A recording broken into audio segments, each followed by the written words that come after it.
Welcome to the Kop TV, the voice of football's most famous stand.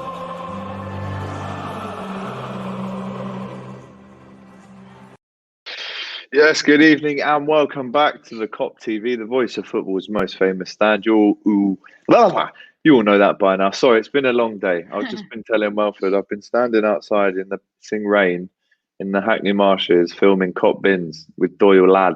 That's where he's been today. He's having a break until next week, but in his place, I've got the more than capable Welford TV, big fan and big star of the show, really, on the Kop TV at the minute. Got his own media clips going out with the subtitles. Love it. How are you, man? Yeah, good. Obviously, it could have been a lot better if yesterday's result were a lot different, but we've got to move on. I've got a couple of big games coming up, but happy to be on, make your debut on Kop To Bottom, so it does mean a lot. That's it. Normally it is James, Redmond and Doyle, but listen, things change and we've got Welford on tonight. So do let us know in the comments what you think of the show. Right, Kop To Bottom, if you don't know what it is, it's the Premier League preview show where we preview 5 top games happening across the weekend, along with their form and injuries, things like that. And then we get into the score prediction at the end. Do like the video, do comment on it, and give us a little subscription as well. Do also follow Welford. His link to the channel is in the bio, in the description, so you can go and check that out now. A couple of comments coming in. David says, I'd say at this point, we have little to lose to put Nat with Davis in the back and get Hendo into midfield with Thiago closer to the front three, Virginia or Curtis. We will get into all of these comments later. Anfield agenda memes. Yes, lads, how are we? Seems like we can only beat the top 4. Very, very true. And Dicko says, hi, Alex. Hope good. See, not allowed in Germany. Yeah, mate. We were just talking about that. As David says, come on, Alex and Welford. Right. So the first game we are going to preview tonight on Kop To Bottom. It's this one. Aston Villa against Arsenal at Villa Park. If we look at the actual form for both of these teams, it's not too dissimilar. 2 wins for both of them in the last 5. Aston Villa just a point ahead of Arsenal, but with 2 games in hand. That will be huge for Arsenal if they can win that to claw back some, dignity, really. They've both lost their last game. This one is going to be a close one, I think. Welford, how do you see it? Yeah, definitely. I think I would have seen a little bit different if the red card situation with Arsenal had happened. I know they've got a young lad in net, a bit like us, obviously with Leno getting sent off with a stupid handball. Don't know what he was doing. He can only blame himself for that. But I feel like for me, it's hard because, as you said, they both lost the past 2 games going into this game. And Villa were very, very poor against West Ham. Jesse Lingard absolutely turned them one. But yeah, I don't know how it's going to go. I feel like it could be a draw, but I don't know with these 2 teams. They've both been in decent form. Arsenal are a bit up and down a bit, but yeah, I think Villa coming off a big 3-1 defeat to West Ham is obviously a bit disheartening for them. But Arsenal have got the keeper out, which has probably been one of the best players over the past 18 months for Arsenal. So for me, I don't know. I think I might just sit on the fence and I think I'll sit on the fence and go for a draw. I just can't see either teams winning with the recent form and the situation Arsenal are in with no keeper, with the young lad. It's a lot of pressure on him, especially in such a big game, as you said, with the games in hand. And yeah, but I'll sit on the fence and go draw. I'm actually going to go with the Villa narrow victory on this one. I do think their attacking line will cause Arsenal all sorts of problems, like you mentioned there, especially without the goalkeeper. Yeah. Leno has been one of the main reasons, and Aubameyang over the last maybe 2 years, why they haven't been fighting relegation. It really is as simple as that, I think. So yeah, they will struggle, and I think Villa will come away 2-1. Do let us know in the comments what you think this score will be. Anfield agenda memes 3-1 the Villa. And Brandon agreeing with me, Villa win 2-1, 3-2 to Villa, says David. So everyone going along my side of the routes of prediction there. The next game, big one, Manchester United, Everton at Old Trafford. United obviously on the back of that 9-0 mauling of Southampton, which was just a joke really to watch. They've won only 2 in 5 though, United, whereas Everton have won 2 in 5 as well. And they both won their last game. Both will be happy with that. Everton, obviously, a huge away win at Leeds, whereas United, like I said, smashed up Southampton. So, again, this could be a tight one. How do we see it, Welford? Yeah, again, with these two teams, you don't know what you're gonna get, especially Everton, like as shown the other week, yesterday, sorry. Obviously beat Leeds quite comfortably, were quite dominant for most of the game in the first half, but then they get beat to Newcastle by being one of the worst teams since the new year, I'd say. They've been shocking. I know we didn't beat them, which says it all, really. But yeah, is it mad that result? I think we could all would have backed Everton to get an easy win, a bit like us last night, but. Yeah, with Everton, you don't know what you're going to get, but I feel like they're a bit like us. They play a lot better. They can play their style under Angelotti. When they play the big six, when they get attacked a bit more, and then Calvert-Lewin, Rodriguez, Richarlison can cause problems. And I think they definitely can cause problems to United, but United will be too strong for them on this occasion. And I'm going to go for a 2-1 United win. I just feel like the confidence they'll have from a 9-0 win. I know they got sent off Southampton, they were down to 9 men, but United are in good form, very good this season. They just have enough attacking power to get past that deep and very good back line, I say, of Everton. But yeah, I'll go for a 2-1 United win. Yeah, Everton backline improving. Ben Godfrey last night winning Yeah, man of the match away at Leeds, scored a of course. goal. Um, Yeah, I think no one ever. It's weird. I think it's quite ironic that no one ever predicts that United will win a game 3, 4, 5, 6-0. They Mm, go and win a game 9-0, but yet the game after everyone says, yeah, they'll scrape that 2-1. yeah. But that's probably about right though, because that is Hmm. most of their wins have been by a 1 goal margin. And I have to say, I mean, if I was to choose a winner out of these two, it's very difficult. They're obviously the most hated for me and my third most hated in Everton. So it's a tough one. If you're wondering, the second most hated, Chelsea. But it's a tough one. But yeah, I'm going to agree with you. 2-1 United. I think they will scrape it. Let us know in the comments. David says 1-0 to United. See, again, no one's saying the big scores apart from Klopp-Mania, to be fair. United would beat Everton 4-0. Everton always turn useless when we need them to do us favours. It's True. facts. Klopp-Mania got some kind of issue there with his head. I hope he fixes that. But yeah, I think United will scrape this one. To be honest, let's get on to this one. This game, both teams, to be honest, in mixed form this season. Tottenham, especially their form. I mean, they still sit in seventh. They've lost their last 2 games, and they have 2 in 5 before that. 33 points for them. West Brom 19th with 12 points. They've lost 3 out of their last 4, which, I can't really say that Big Sam has made that much of an impact at West Brom, considering how much Slavan Bilic was liked. This one at Tottenham Hotspur Stadium, what do we reckon? Yeah, it's an odd one to call. As you said, Sam, people thought he would have came in and made a bit of a difference. Obviously, he got the points at us, which was probably very deserved. You're quite poor on the night, I think, in my opinion. But yeah, it's a tough one with Tottenham losing their main man, Kane. He's just so important for that team, not just with the goals and the assists. He's picked up a new style of play, coming a lot deeper, like the Bobby type of player over the past couple of months. But yeah, it is a tough one. I think West Brom had a massive chance to get like 3 points the other week against Fulham at home, probably the easiest game for them this season.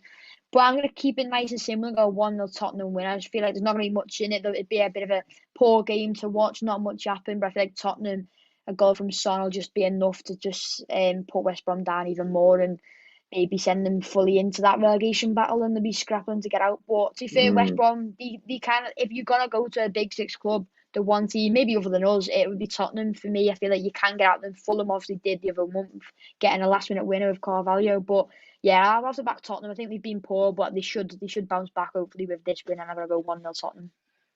yeah, they should do. I think if they do what we didn't do against West Brom, Yeah, which is score 1 or 2 or 3 Leicester, early goals, then I think the game's theirs. But if this gets to half time at 0-0, 0-0. I wouldn't put it past West Yeah. Brom to come away with a point because they did it to us. And if they did it to us, they can do it to Tottenham, to be quite honest with you. Definitely. Anfield Agenda says 1-0 West Brom, no Harry Kane, no party. The next game we have Wolves versus Leicester. Two kind of teams that have surprised us in both different ways this season. Wolves have won their last game, but they lost 3 out of the last 4 before that, 26 points in 14th. Whereas Leicester, 3 wins and 5, they won their last one. They go above us, and they are 2 points clear of Liverpool now in third place in the same matches played. This one, I can see it being. I can see this being close. To be fair, I think Wolves are just starting to find a little bit more form. unless they're just too unpredictable for me to give them the benefit of the doubt and say that this is going to be confidently say that this is going to be an away win.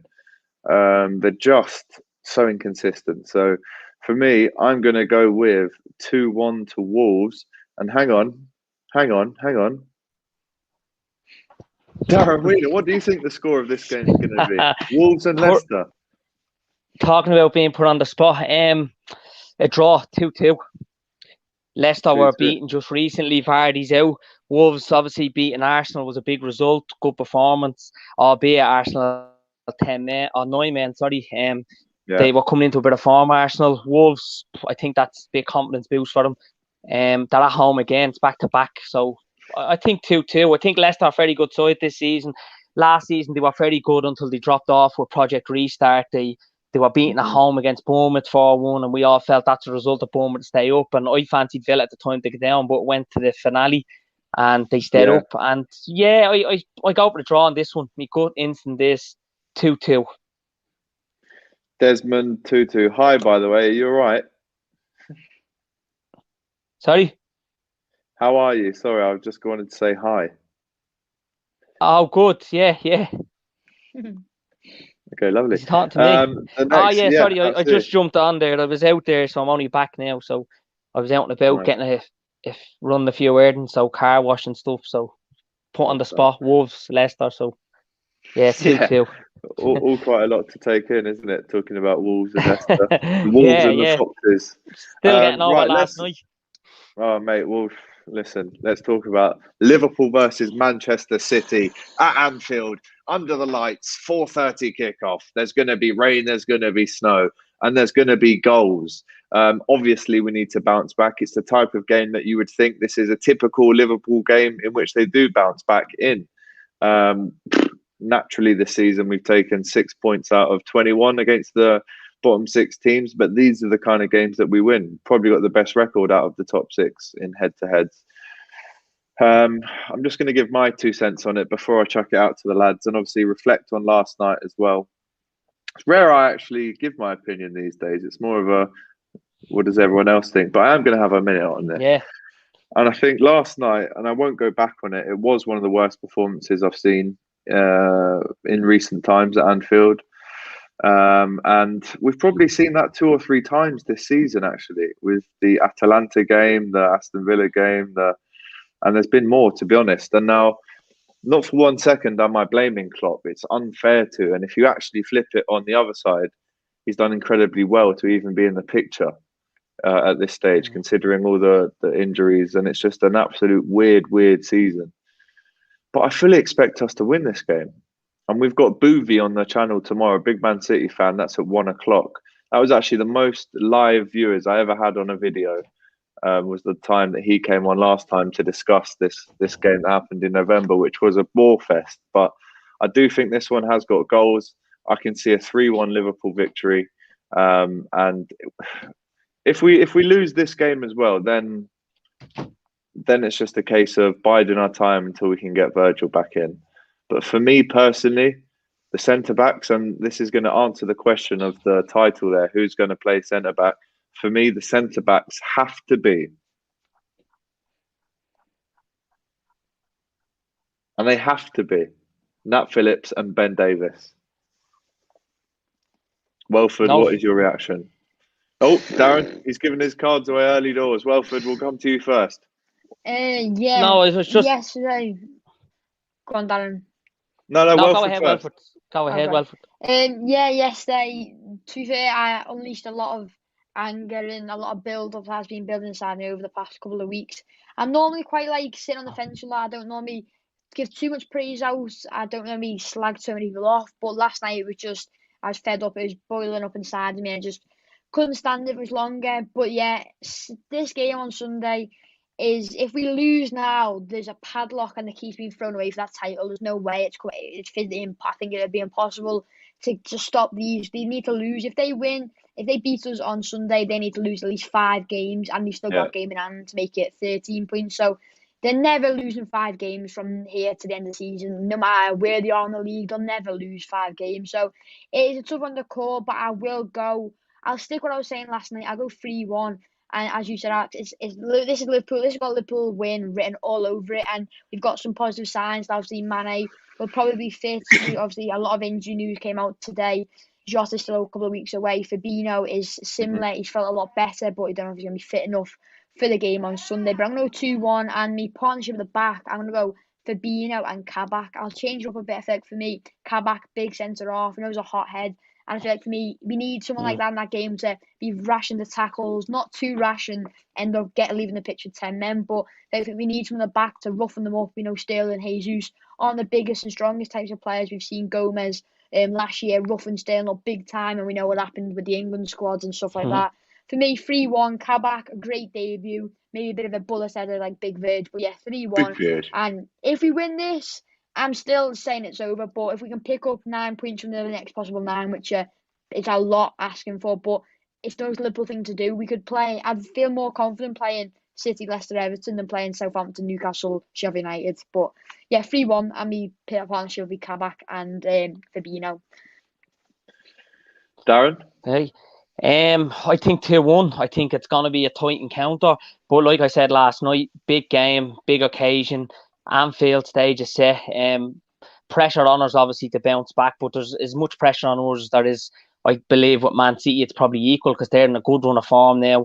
They're definitely clear favourites to win it. Look, whatever happens Sunday, whatever the outcome is, I'm not going to back us to win the title now. I think we've given ourselves too much work. We're the type of team that will probably even get 3 or 4-0 against City on Sunday. Every time someone says it, it's like the dream's gone of retaining it. It doesn't get easier. So every time someone says, yeah, that's it for the league this season, I just think, how? What has happened? You never know, I know what's happened. With this football club, though, anything can happen. Yeah, and that's what I'm holding on to, but I have to be true to myself and to be very realistic and be open-minded when it comes to it. And I think, okay, it's good to be positive and believe. And I seen a quote there recently I shared on the day on Instagram that we beat Barcelona about Jurgen Klopp, and a very good quote about, if you don't believe that it's not over until it's over, to the last kick of the game. Yes. Then, believe me and support my club. Something like that. I don't know the exact quote, but I'll probably share it later on the Kop TV for viewers to have a look at. And it was very inspirational, and it turned out that night we'd done it. And I remember watching that game going back to, it was start of May 2019, and thinking, what a club. I've seen this happen so many times. I had a little bit of doubt going into it. I was probably 40, 60, we were going out 40, we were going to go through, and we done it. And it was reminiscent to Dortmund before that, loads of times. And I've been supporting Liverpool since, I suppose, the early 2000s, late 90s properly. When I was growing up, I had a big affiliation for Newcastle as well, like Liverpool, hung around with a few Liverpool fans. Yeah.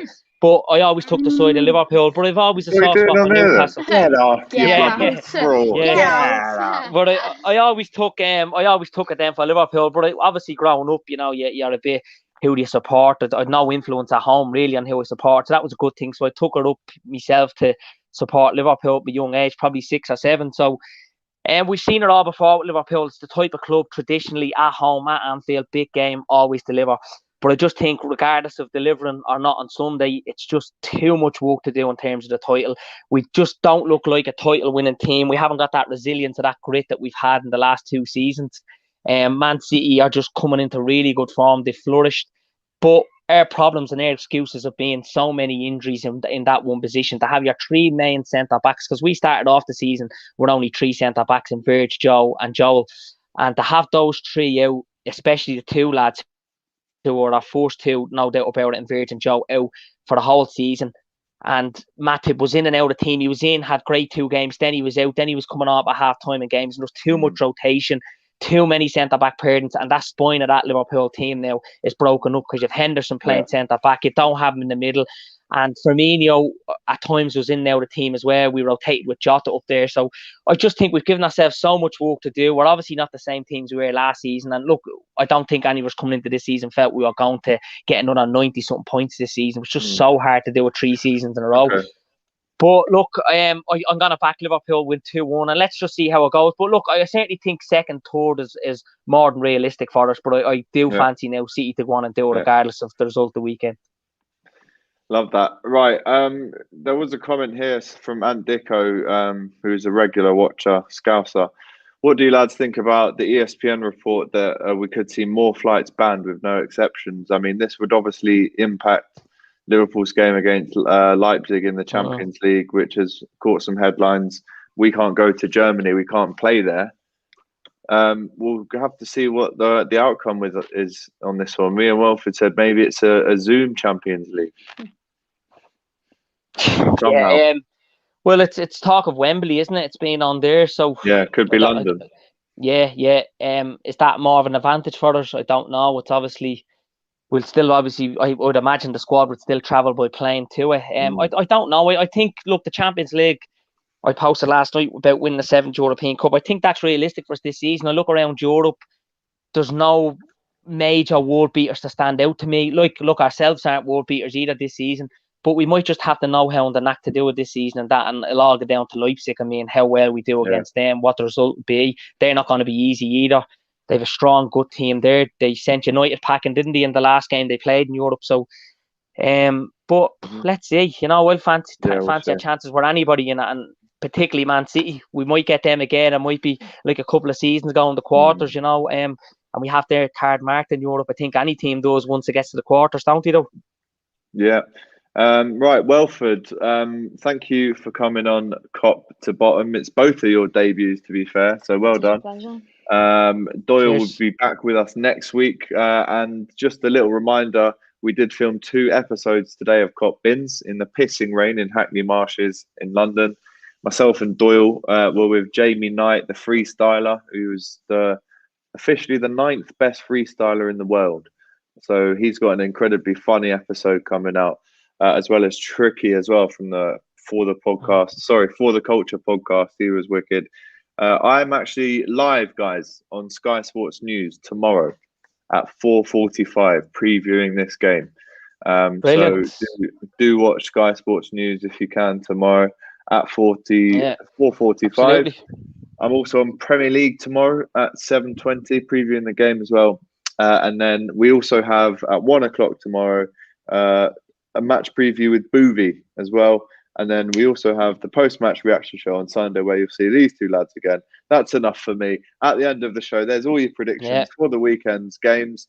Like the video, give it a comment, and subscribe if you haven't already. All the best. Take care. See you on Sunday. Take care.